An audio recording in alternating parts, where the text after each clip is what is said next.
मनोज जरांगे यांच्याकडून पुन्हा सरकारला इशारे देण्यात येत आहेत। जरांगे परत एकदा आक्रमक होत आहेत। काय कारण आहेत पाहूया।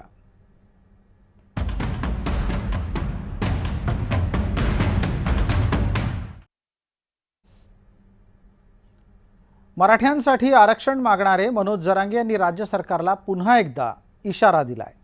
येत्या 29 ऑगस्ट पर्यंत मराठा समाजाच्या प्रलंबित मागण्या पूर्ण झाल्या नाहीत तर ते त्याच दिवसापासून म्हणजे अवघ्या काही तासांपासूनच आरक्षणासाठीचं आमरण उपोषण सुरू करणार आहेत। तशी त्यांनी घोषणा सुद्धा करून टाकली आहे। हे आंदोलन जवळपास महिनाभरापर्यंत आलेलं आहे। अंतरवली सराटी इथं माध्यमांशी संवाद साधताना जरांगे असा दावा करतायत की सरकारनं आश्वासनं दिली पण त्याची अंमलबजावणी मात्र झालेली नाही।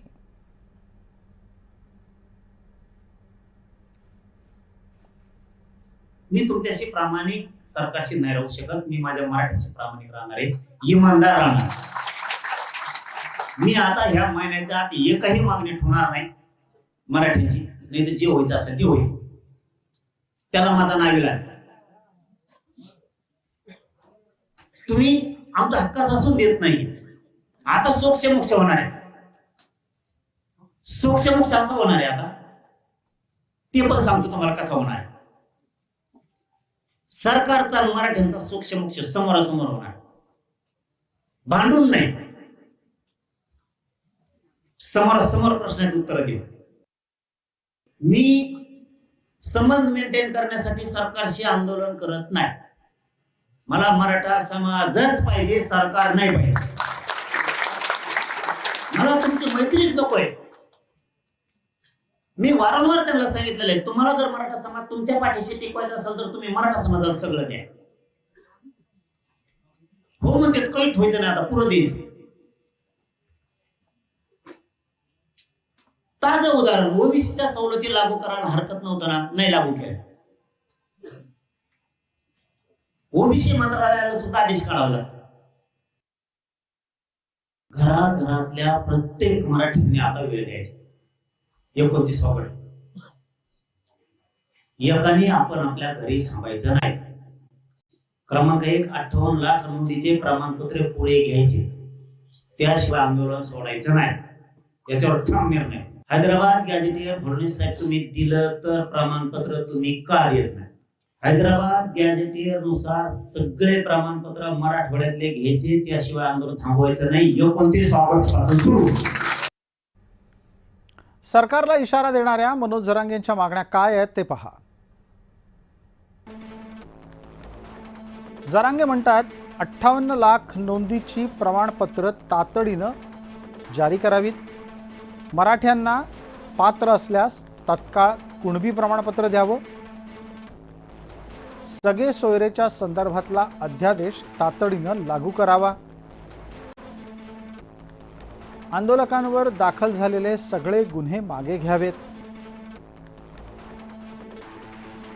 सारथीच्या सगळ्या योजना व्यवस्थित सुरू राहिल्या पाहिजेत अशी सुद्धा मागणी जरांगे करतात। ओबीसींच्या सर्व शैक्षणिक आणि इतर सवलती मराठ्यांना योग्य प्रकारे लागू करा असाही त्यांचा आग्रह आहे। आंदोलनाच्या बाबतीत जरांगेनं दिलेल्या इशाऱ्याला मुख्यमंत्री देवेंद्र फडणवीस यांनी उत्तर दिलंय। जात प्रमाणपत्र मिळवण्याच्या बाबत जरांगे जे काही सांगतायत त्यातला तांत्रिक मुद्दा मुख्यमंत्र्यांनी लक्षात आणून दिला। मुख्यमंत्री म्हणतायत की जात प्रमाणपत्र हवं असेल तर अर्ज करावा लागतो। ज्या मराठ्यांनी अर्ज केले त्यापैकी बहुतांश अर्जदारांना प्रमाणपत्र देण्यात आलेलं आहे असंही फडणवीसांनी सांगितलंय।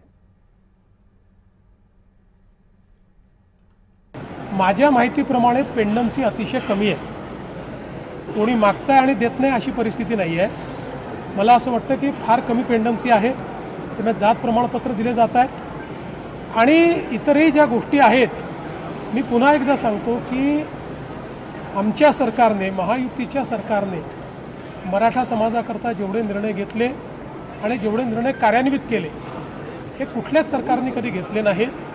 अद्यापही कोणाचा काही रोष असेल, कोणाला काही वाटत असेल की हे योग्य होत नाही आहे तर निश्चित त्यातनं मार्ग काढता येईल। आंदोलनाच्या जरांगेंनी दिलेल्या धमकीला राजकीय विश्लेषक विकास वैद्य यांनी कशा पद्धतीनं पाहिलंय ऐका. मराठा समाजाचं आंदोलन हे महाराष्ट्रामध्ये विभागलं गेलेलं आहे. कारण ओबीसी राष्ट्रीय ओबीसी महासंघाचे अध्यक्ष डॉक्टर बबनराव तायवाडे हे वारंवार सांगतात आहे की आम्ही मराठा समाजाला सरसकट आरक्षण मिळू देणार नाही.